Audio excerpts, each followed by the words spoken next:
Tower चौक से रविवार दोपहर गुब्बारे बेचने वाले दो बच्चे लापता हो गए थे। पिता की डांट के कारण नाराज होकर दोनों कहीं चले गए।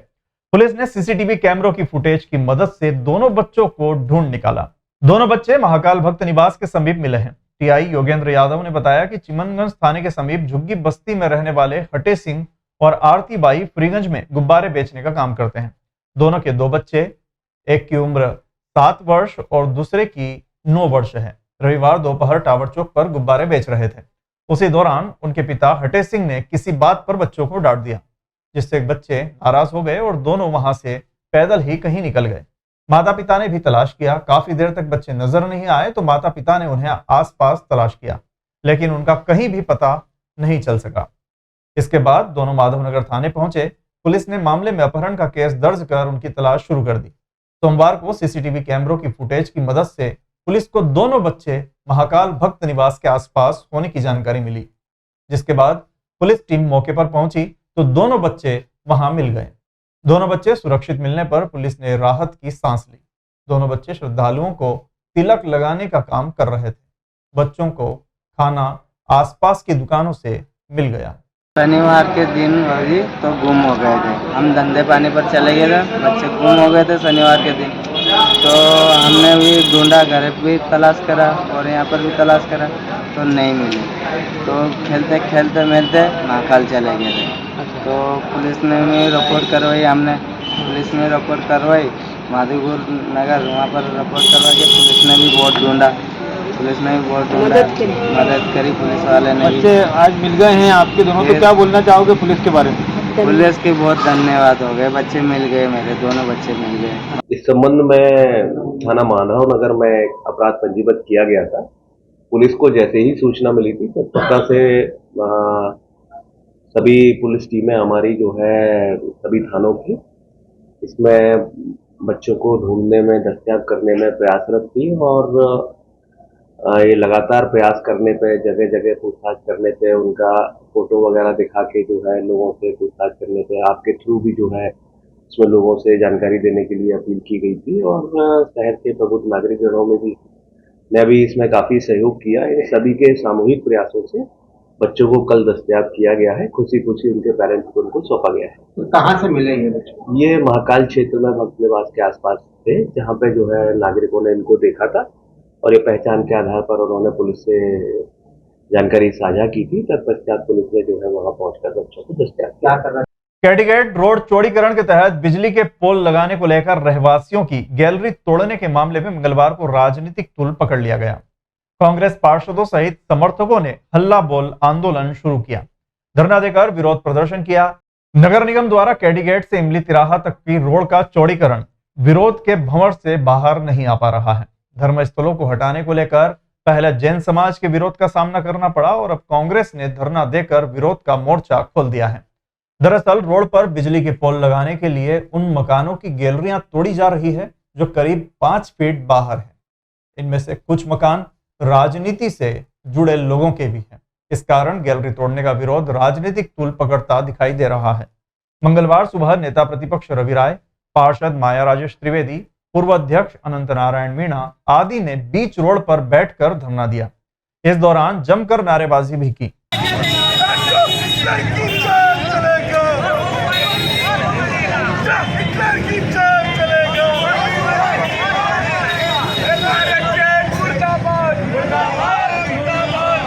कांग्रेसियों ने विरोध प्रदर्शन के दौरान काले गुब्बारे उड़ाकर भी अपना विरोध जताया। सभी ने रहवासियों के मकानों की गैलरी तोड़ने का विरोध किया। दूसरी ओर निगम अधिकारियों का कहना है कि मकानों के सामने 3 फीट जगह छोड़कर ही पोल लगाए जा रहे हैं, लेकिन कुछ लोगों ने 5-5 फीट बाहर गैलरियां निकाल रखी है। ऐसे मकानों की संख्या 3 या 4 ही है। इस कारण चौड़ीकरण में परेशानियां आ रही है। रहवासियों ने भी विरोध प्रदर्शन कर अधिकतर घरों के बाहर काले गुब्बारे बांधकर विरोध प्रदर्शन किया। निगम अधिकारी जारोलिया के आश्वासन के बाद ही धरना प्रदर्शन खत्म किया गया। निगम की ओर से आश्वासन दिया गया है कि 2 दिन के बाद इस पर निर्णय लिया जाएगा, तब तक कोई कार्रवाई नहीं होगी। सभी को पता है कि कैडीगेट से इमली चौराहे तक 4 महीने से हर एक पब्लिक, यहाँ के रहवासी काफी परेशान हो रहे हैं और ले देकर के बात ये आती है कि अब ये कर लो वो कर लो और काम कुछ भी नहीं हो रहा है। इसे थर्ड क्लास काम चल रहा है कि जो नाली का इन्होंने नक्शा बताया था वो सांप की तरह रेल रही है। और आज पूरे यहाँ से लेकर के वहाँ तक के लोग पानी के लिए परेशान, बच्चे स्कूल नहीं जा पा रहे हैं। 5-5 फीट की नालियाँ खोल रखी है, कोई कुछ भी नहीं देखने को आ रहे हैं, क्योंकि यहाँ के रहवासी काफ़ी परेशान, 4 महीने से परेशान हो रहे हैं, परेशानी का सामना कर रहे हैं। और अभी हमने देखा कि एक नया और हथकंडा आ गया है कि उसमें उन्होंने सबने बोला है कि आपके सामने जो घर की गैलरी है जिसकी 2 फीट है, 2.5 फीट है, 3 फीट है, आप सबकी गैलरी हटाना पड़ेगी क्योंकि यहाँ पर लाइट का पोल लगेगा। तो भाई जब लाइट का पोल आज तक हमने पूरे उज्जैन शहर में देखा है कि नाली के बाहर लाइट होती है, तो इन्होंने बताया है कि लाइट के नाली के अंदर लाइन लगेगी। तो हाई टेंशन मार्क्स की लाइट है तो जो कि 6 फीट भी लाइट 10 फीट भी होता है तो खींच लेता है। तो आप इतना क्यों रिस्क ले रहे हैं? महापौर जी ने कहा कि यहाँ पर जो हमारी ड्राइंग बन गई है उसी के आधार पर हम काम करेंगे और उसी के आधार पर लाइट के पोल गड़ेंगे। जबकि हमने हर तरह से कमिश्नर साहब से भी निवेदन किया, महापौर जी के पास भी गए, हमारे सभी क्षेत्रवासी, अभी 4 दिन पहले की बात है, हम लेकर के उनसे बात की और उन्होंने कहा ऐसा कुछ भी नहीं है, हम किसी का नुकसान नहीं करेंगे। एक तरफ जो है ना खंबे पर 2 लाइन रहेंगी, हाई टेंशन लाइन और एलटी, और एक तरफ जो है ना जिसमें एलटी। आप सभी का ये कहना है कि जो है ना ये हाई टेंशन का जो करंट है वो दूर से भी जो है ना खींच सकता है। तो इसमें मैं आप सबके जो है ना से यही चर्चा में सामने आया कि इसका अभी आपने आदरणीय मीणा जी ने, राय साहब ने कहा कि एमपीबी ने भी ऐसा लिख के दिया है कि इसको जो है ना बिल्डिंग लाइन से दूर जो है ना रखा जाए। ये मेरे संज्ञान में नहीं है, मैं एमपीबी का पत्र जो अनुशंसा की है वो निकलवा लेता हूँ, उसको भी कमिश्नर साहब को और मेरी जो वरिष्ठ अथॉरिटी है उनको संज्ञान में ला देता हूँ कि साहब एमपीबी का ये जो है ना कहना है यदि करंट वहाँ तक खींच लेता है तो इसको शिफ्ट करने के लिए मैं आप सबकी जो है ना भावना को और वास्तविक जो है ना स्थिति है कि करंट 5 फीट तक खींच सकता है, एमपीबी की जो है ना अनुशंसा को मतलब कमिश्नर साहब को और जो है ना अथॉरिटी के सामने रख करके इसका जो है ना इसका निर्णय जो है ना निश्चित कराऊंगा। देसाई नगर में रहने वाले सागर पिता सुनील गुप्ता को घर के सामने ही संचालित होने वाले एक चिकित्सक के क्लिनिक पर बुखार आने पर उन्हें ले गए थे। डॉक्टर ने उन्हें इंजेक्शन लगाया और कुछ देर बाद उनकी हालत बिगड़ने लगी, जिसके बाद उन्हें जिला अस्पताल लेकर आए। यह युवक की मौत हो गई। परिजनों ने डॉक्टरों पर लापरवाही का आरोप लगाया है। पुलिस ने प्रकरण दर्ज करने के बाद देसाई नगर का क्लिनिक भी सील कर दिया है।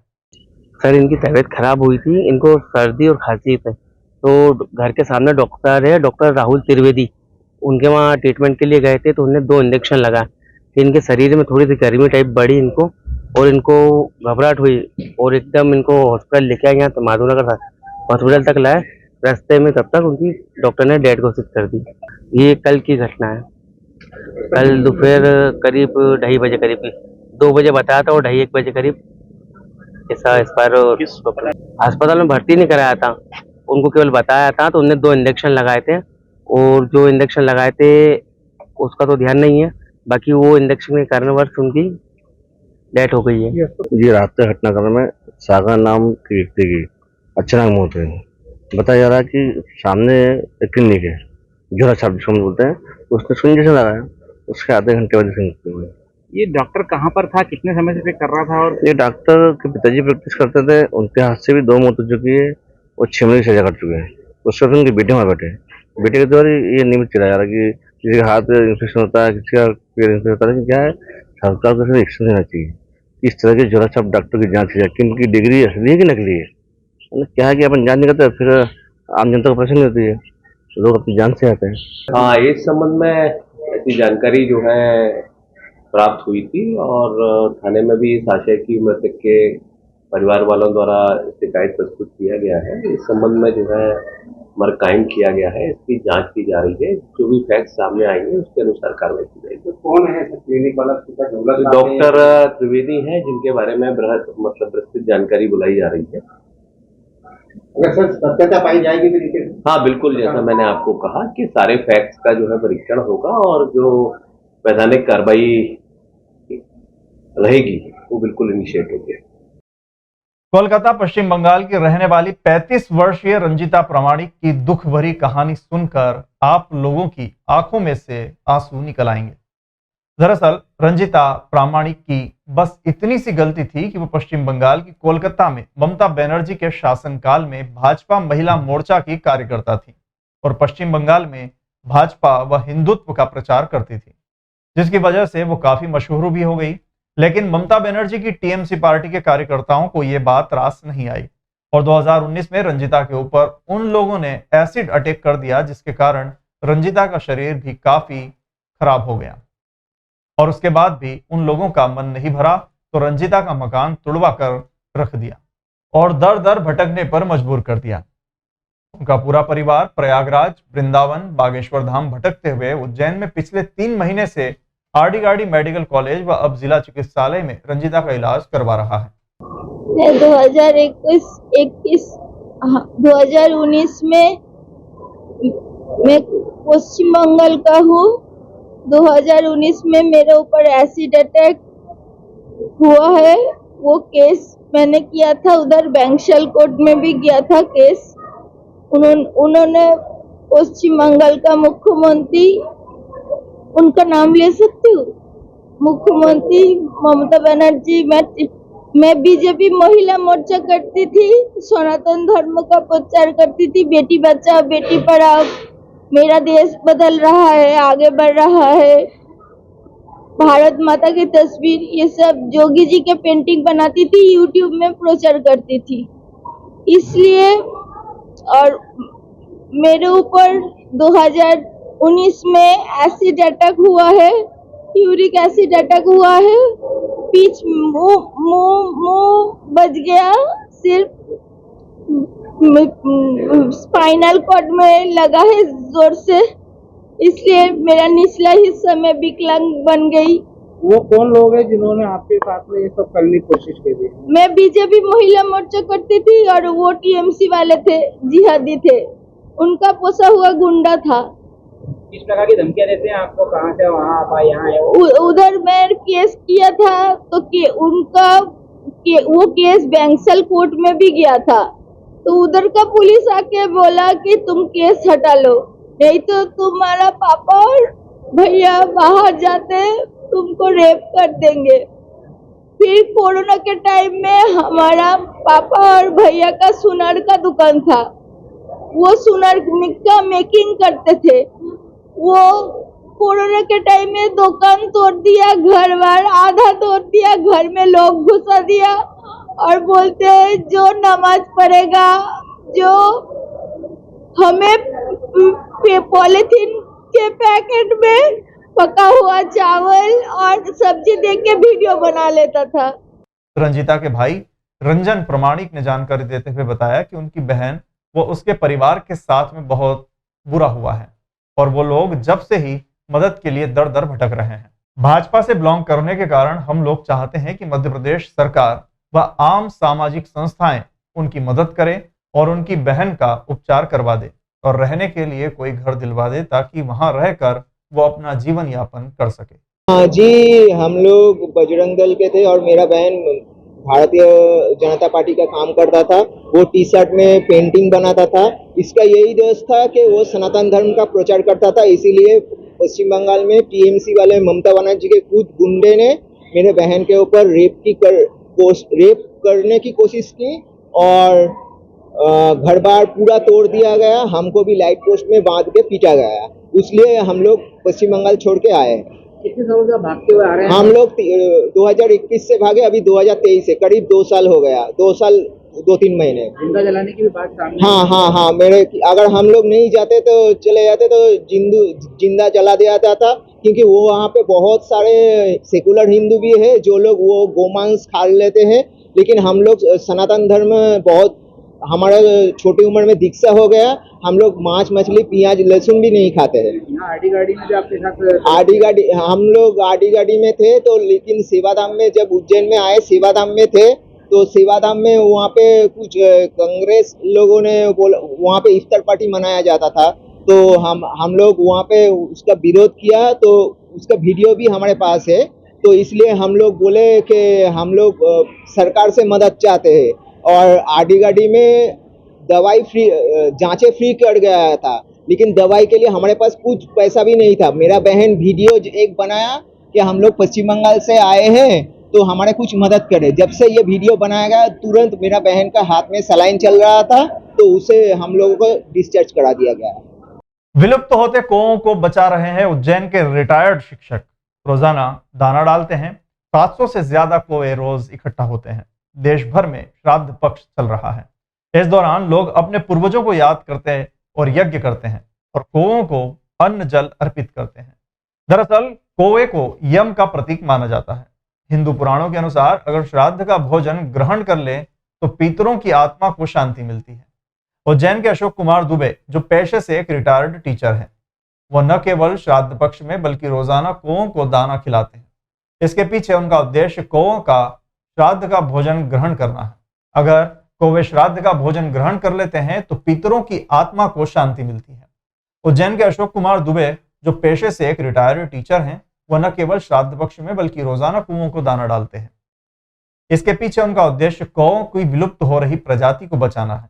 अशोक बताते हैं कि आजकल खेती के दौरान पेड़ पौधों पर रासायनिक दवाओं का छिड़काव किया जाता है, जिसे खाकर कौवे विलुप्त होने की कगार पर हैं।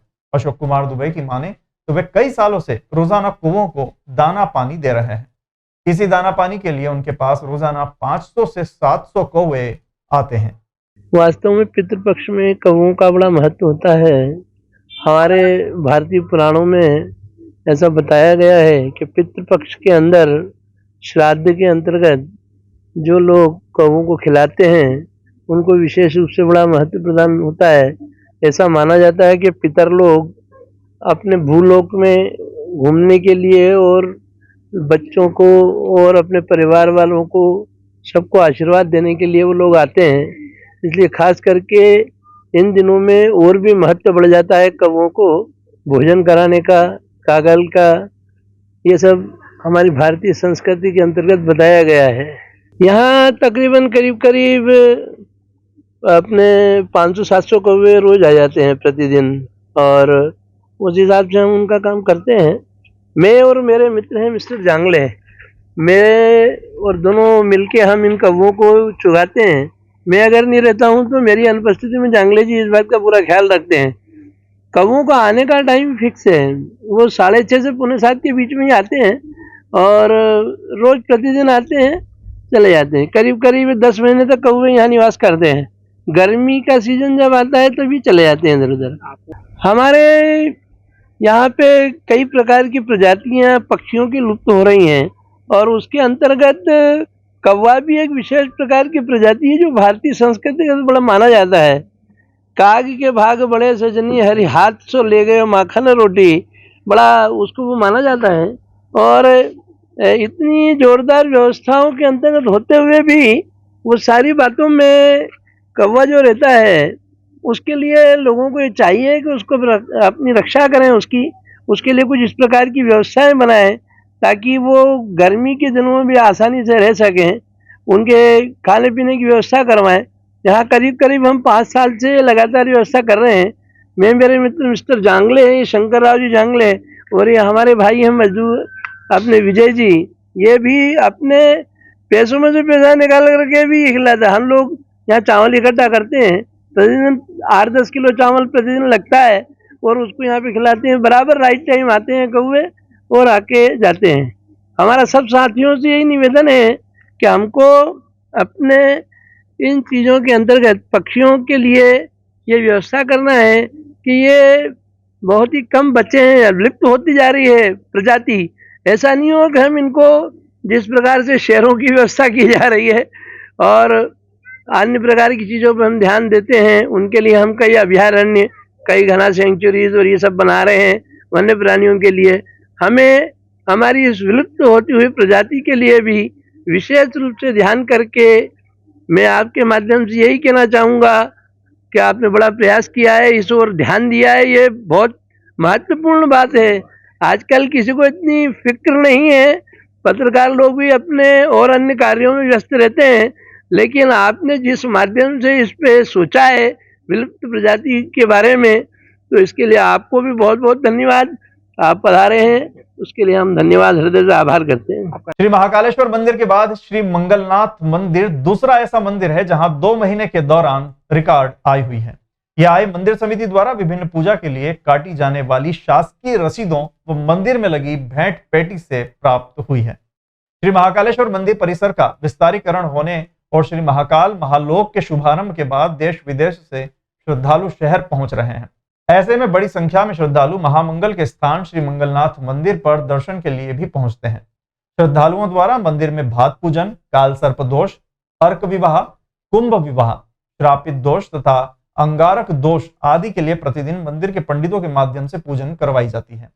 पूजन के लिए श्री मंगलनाथ मंदिर समिति द्वारा शासकीय रसीद भी काटी जाती है। श्री मंगलनाथ मंदिर के प्रशासक के पाठक ने बताया कि माह अगस्त तथा सितंबर में विभिन्न पूजन की शासकीय रसीदों से राशि मंदिर समिति को 51,25,000 रुपए की आय प्राप्त हुई है। इसी प्रकार 2 महीने में मंदिर की भेंट पेटी से 30,34,000 रुपए की आय प्राप्त हुई। रसीद व भेंट पेटी की राशि को अगर मिलाएं तो 81,59,000 रुपए की आय प्राप्त हुई है।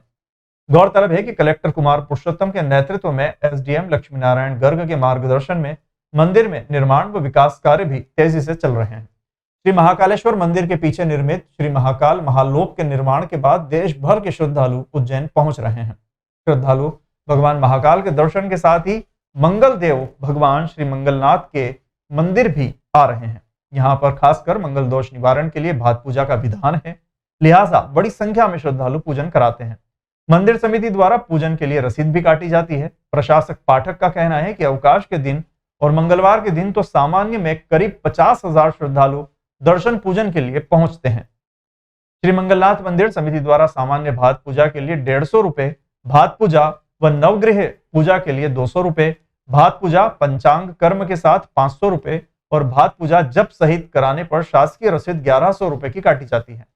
रसीद के अलावा पंडितों द्वारा पूजन राशि अलग से निर्धारित है।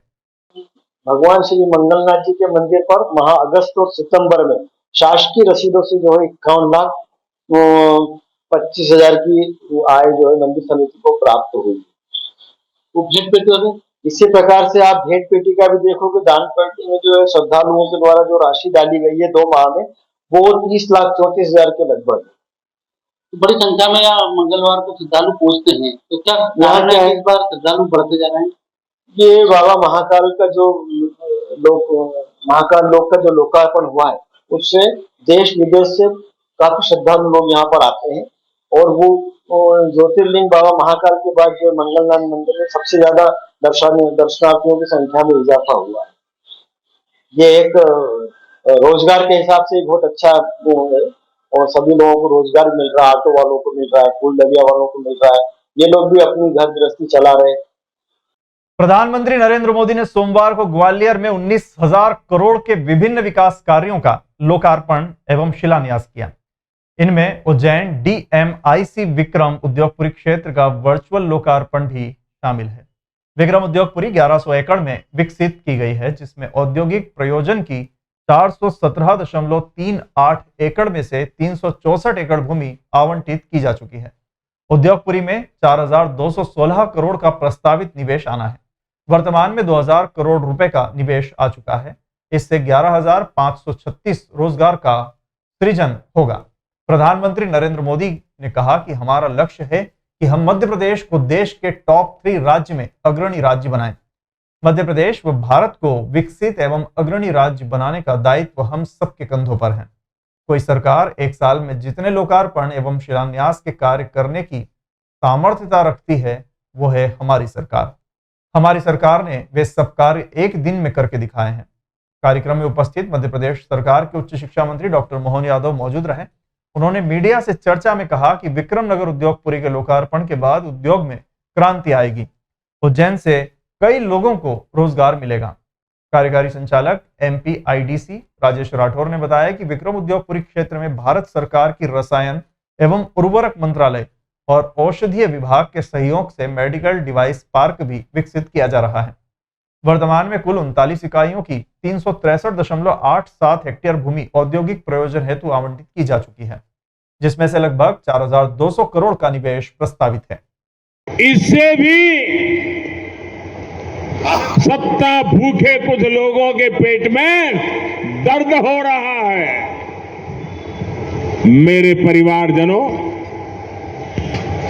विकास विरोधी लोगों को देश ने 6 दशक दिए थे। 60 साल कोई कम समय नहीं होता है। अगर 9 साल में इतना काम हो सकता है तो 60 साल में कितना हो सकता था। उनके पास भी मौका था, वो नहीं कर पाए। ये उनकी नाकामी है। एक भाई बिल्कुल सही बात है। आज तो रोज नए नए काम हो रहे हैं कि आज प्रधानमंत्री द्वारा हमारे अपने नई विक्रम उद्योगपुरी का लोकार्पण कर रहे हैं। ये अपने आप में बहुत बड़ी सौगात है, जिसमें 1 लाख से ज़्यादा लोगों को रोजगार मिलेगा। उज्जैन का एक तरह से पूरा परिदृश्य बदलेगा। पीथमपुर के बाद इतना बड़ा इंडस्ट्रियल बेल्ट बन रहा है। इतना बड़ा इंडस्ट्रियल बेल्ट तो है भी नहीं, और ख़ास करके मेडिकल डिवाइस पार्क जो पूरे देश का सबसे बड़ा वाला वो भी इसी का हिस्सा बन रहा है। ऐसे में इनकी सौगात मिलने की प्रदेशवासियों को बधाई, माननीय प्रधानमंत्री को धन्यवाद, और मैं माननीय मुख्यमंत्री का भी आभार मानता हूं कि उज्जैन के पास इस प्रकार का इंडस्ट्रियल बेल्ट दिया तो उज्जैन उद्योग की नगरी बनेगा। आज माननीय प्रधानमंत्री जी के द्वारा मध्य प्रदेश में 19,000 करोड़ के लोकार्पण किए गए हैं। उसी तारतम्य में उज्जैन में भी विक्रम उद्योगपुरी का आज लोकार्पित हुआ है, जिसमें अभी लगभग 39 इंडस्ट्रियाँ आई हैं और मेडिकल डिवाइस भी आया है। उसका आज माननीय मोदी जी ने लोकार्पित करा है, जिसमें अभी 11,000 युवाओं को रोज़गार मिलेगा। आने वाले समय में लगभग ये 50,000 से भी ज़्यादा युवाओं को रोज़गार यहाँ पे मिलने वाला है। उज्जैन को जो औद्योगिक विकास है उज्जैन का, उसको एक नई गति और दिशा देने के लिए विक्रम उद्योगपुरी लिमिटेड की परिकल्पना की गई थी, जिसके तहत यहाँ पे लगभग 458 हेक्टेयर क्षेत्र में इंडस्ट्रियल डेवलपमेंट किया गया है। इंडस्ट्रियल डेवलपमेंट के अंतर्गत जो एक स्टेट ऑफ इंडस्ट्री के लिए जो चीज़ें की आवश्यकता होती है, चाहे बेसिक इंफ्रास्ट्रक्चर हो जिसमें road, sewage line, drainage line, या जो STP होता है, वाटर ट्रीटमेंट प्लांट होता है, या जो भी सॉलिड वेस्ट मैनेजमेंट के जो इश्यूज़ रहते हैं, उन सबको इनकॉर्पोरेट करते हुए यहाँ पर डेवलपमेंट किया गया है। और बड़ी खुशी की बात है कि आज माननीय प्रधानमंत्री जी के कर कमलों से इसका लगभग 350 करोड़ रुपए के जो प्रथम फेज़ का कार्यक्रम है उसका लोकार्पण किया गया है। और ये भी मुझे कहते हुए प्रसन्नता हो रही है कि लगभग 39 इंडस्ट्री यहाँ पर आ गई है, जिसमें 5 तो ऑपरेशनल हो गई है, और लगभग जो मेरे पास आंकड़े हैं उसके हिसाब से 4,200 करोड़ का इन्वेस्टमेंट अभी तक आ गया है यहाँ पर, और जिससे लगभग 11,500 लोगों को रोजगार उन लोगों को अभी उपलब्ध है। अब जब RTO का नया ऑफिस दाऊदखेड़ी में बनाया गया है। नवीन भवन का क्षेत्रफल 3022.19 वर्ग मीटर है। भवन की निर्माण एजेंसी लोक निर्माण विभाग की PIU विंग है। कार्यपालन अभियंता जतिन सिंह के नेतृत्व में भवन का निर्माण किया गया है। भूतल पर, जिसमें क्षेत्रीय परिवहन अधिकारी का चैम्बर तथा उनके निज सचिव का कक्ष, conference room, cash counter, accounts room, staff lunch room, record room, test hall, smart card hall, permanent licence, waiting and queue space, HSRP room, test room, office room 7, centre hall तथा एक अन्य hall के साथ साथ 2 toilet block, fitness shed एवं driving track इत्यादि का प्रावधान किया गया है। उक्त कार्यालय भवन निर्माण कार्य से जिले के निवासियों को आधुनिक क्षेत्रीय परिवहन कार्यालय भवन की सुविधा प्राप्त होगी। उच्च शिक्षा मंत्री डॉक्टर मोहन यादव ने सर्वप्रथम नवीन क्षेत्रीय परिवहन कार्यालय भवन का फीता काट कर विधिवत लोकार्पण किया। कार्यक्रम में स्वागत भाषण क्षेत्रीय परिवहन अधिकारी संतोष कुमार मालवीय ने दिया और प्रोजेक्ट की जानकारी कार्यपालन अभियंता PIU जतिन सिंह ने दी। इस अवसर पर करण सिंह पटेल काका, रमेश चंद्र शर्मा, उदय सिंह दरबार, विक्रम सिंह प्रिंट एवं इलेक्ट्रॉनिक मीडिया तथा आदि ग्रामीण जन उपस्थित थे। इस अवसर पर उच्च शिक्षा मंत्री डॉक्टर मोहन यादव ने कहा कि दाऊदखेड़ी ग्राम के समीप 7,30,75,000 रुपए की लागत से नवीन मध्यम स्तरीय क्षेत्रीय परिवहन कार्यालय के लोकार्पण से क्षेत्र का विकास होगा। उन्होंने कहा कि गांधी जी ने सालों देश के लिए संघर्ष किया और देश को आजाद कराने में अहम भूमिका निभाई। उन्हीं की जयंती पर 2 अक्टूबर को उज्जैन के विकास के इतिहास में एक और अध्याय क्षेत्रीय परिवहन कार्यालय के नवीन भवन के लोकार्पण से जुड़ गया है। उच्च शिक्षा मंत्री डॉक्टर मोहन यादव ने आगे ये भी कहा कि इस नवीन क्षेत्रीय परिवहन कार्यालय का भूमि पूजन भी मेरे द्वारा ही किया गया था और लोकार्पण भी आज मेरे ही हाथों से हुआ है। क्षेत्रीय परिवहन कार्यालय से और भी आसपास के विकास कार्य होंगे, जैसे जुडिशियल क्वार्टर्स तथा प्रशासनिक दृष्टि से अन्य शासकीय कार्यालय खुलने की संभावना है। इस क्षेत्र में 4 लेन निकालने का भी कार्य आगामी समय में किया जाएगा ताकि आवागमन में और अधिक आमजन को सुविधा होगी। मुझे इस बात की प्रसन्नता है कि लगातार विकास के मामलों में एक के बाद एक नई सौगात मिल रही है। प्रशासनिक दृष्टि से हमारा अपना आरटीओ भवन जिसकी दरकार थी, लगभग ये 50 साल से किराए के भवन में चल रहा था। एक के बाद एक 3 जगह बदलती गई और बार बार किराए की जगह बदलने से जनता को परेशानी भी होती है। और साथ ही साथ अब जो नए ट्रैक आते हैं जो वाहन व्हीकल को टेस्ट करने के बाद लाइसेंस इशू करते हैं, तो वो आरटीओ के कैंपस में होना चाहिए। ये जो आरटीओ का भवन की डिज़ाइन ऐसी हुई है, तो मुझे इस बात का संतोष है कि हमने अपने बलबूते पर यहाँ आरटीओ का भवन भी बना करके लोकार्पित किया है। और आनंद की बात है कि इसका भूमि पूजन भी मैंने किया था और लोकार्पण भी मैंने किया। मेरी अपनी ओर से इस पूरी सौगात के लिए नगरवासियों को बधाई, माननीय मुख्यमंत्री का आभार जिनके कारण से ये राशि मिली। मैं एक बार फिर भारतीय जनता पार्टी के ऐसे विकास के कामों को लेकर के आपके माध्यम से आह्वान भी करता हूं कि आने वाले 5 तारीख को महाकाल 2 का जो लोकार्पण करने माननीय मुख्यमंत्री आ रहे हैं, वाकई ये अद्भुत अवसर रहेगा। इतने विकास कार्य और इतना बड़ा महाकाल का परिसर, जिसके कारण से पूरे देश का सबसे बड़ा ज्योतिर्लिंग का परिसर उज्जैन का हो जाएगा। तो हम ऐसे पूरे आयोजन में भी आपके माध्यम से मुख्यमंत्री को जो 5 तारीख आ रहा है उनका आभार भी मानते हैं, सबको आह्वान करते हैं, आइए हजारों हजार की तादाद में आइए और ये विकास की जो सौगातें मिलती जा रही उसके साक्षी बने। मेरी अपनी ओर से बधाई। जैसा कि आप देख रहे थे, पिछले कई वर्षों से हमारा जो परिवहन विभाग का बिल्डिंग था वो किराए की बिल्डिंग में संचालित कर रहे थे हम लोग, जिससे आम जनता को कई प्रकार की परेशानियां जो उत्पन्न हो रही थी। पीने का पानी नहीं मिल पा रहा था, बैठने की जगह नहीं मिल पा रही थी, महिलाओं को सिक्योरिटी की भी जगह नहीं थी। तो वहाँ जब वाहनों की अनावश्यक रूप से जब भीड़ भाड़ लगती थी तो सभी लोग परेशान होते थे। अब आप देख रहे हैं कि इतनी बड़ी जो हमारी बिल्डिंग परिसर जो देख रहे हैं, जो माननीय मंत्री जी, मुख्यमंत्री जी और माननीय प्रधानमंत्री जी जो सोच है, जो कि हर जगह हमारे कार्यालय खोल के स्वयं के रहें, उस सोच को साकार किया। माननीय मंत्री जी के द्वारा इसका भूमि पूजन किया गया था और आज हमारा सौभाग्य के लोकार्पण भी माननीय हमारे शिक्षा मंत्री जी के द्वारा इसका किया गया है। तो आम जनता, उज्जैन की जनता और इस परिवहन विभाग से जुड़े हुए सभी जो लोग हैं, जनमानस लोग हैं, उनको इसके लिए बहुत बहुत मैं आभार व्यक्त करता हूँ, धन्यवाद ज्ञापित करता हूँ और वो इसको उपभोग करें और ये हमारी नई बिल्डिंग का जो है उत्पादन करें। Thank you. तराना नगर के शासकीय अस्पताल में मरीजों की संख्या इन दिनों वायरल के चलते लगातार बढ़ती जा रही है। खराब मौसम और उमस भरी गर्मी से लोग उल्टी, दस्त और वायरल फीवर से पीड़ित हैं। लोगों को स्वास्थ्य सुविधाएं पाने के लिए भटकना पड़ रहा है। समय पर औचक निरीक्षण न होने से स्वास्थ्य केंद्र तराना पर डॉक्टरों की मनमानी मरीजों पर भारी पड़ रही है। इससे इलाज के लिए मरीजों को परेशान होने के बाद निजी चिकित्सकों के पास जाने को मजबूर होना पड़ रहा है। वहीं तराना के सिविल अस्पताल में डॉक्टर हमेशा सुर्खियों में बने रहते हैं। यहाँ ड्यूटी समय पर तैनात डॉक्टर अपने घर से ही मरीजों का इलाज कर रहे हैं और उनसे मोटी फीस भी वसूलते हैं। जब इस पूरे मामले पर हमारे संवाददाता ने डॉक्टर ललित जांगीड़ से पूछा कि आप अस्पताल आकर मरीजों को क्यों नहीं देखते हो, तो उनका कहना है कि मुझे ऐसा कोई निर्देश नहीं है कि मैं अस्पताल में आकर मरीजों को देखूं। हमेशा सुर्खियों में बना रहता है डॉक्टर ललित जांगीड़। आप यहाँ से देख रहे हो पेशेंट, जबकि नहीं तो जबकि प्रमोद अर्गल सर के नियम है कि आप वहीं हॉस्पिटल में बैठ के पेशेंट देखोगे। अभी हमारे पास ऐसा कोई वो नहीं है नहीं है निर्देश, हमारे पास नहीं है। हमारे को 1.5 घंटे हो गए दिखाए को ना, अभी तक का कोई भी नहीं आया। इंजेक्शन वगैरह कुछ भी नहीं लगाया, गोली दवा भी नहीं दी।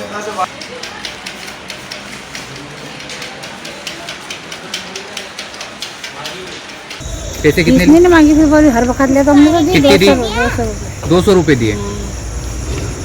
जैसा कि आपके द्वारा संज्ञान में लाया गया है, इसकी मैं जांच कराऊंगा। जांच में यदि कुछ दोषी पाए जाते हैं कार्रवाई करेंगे।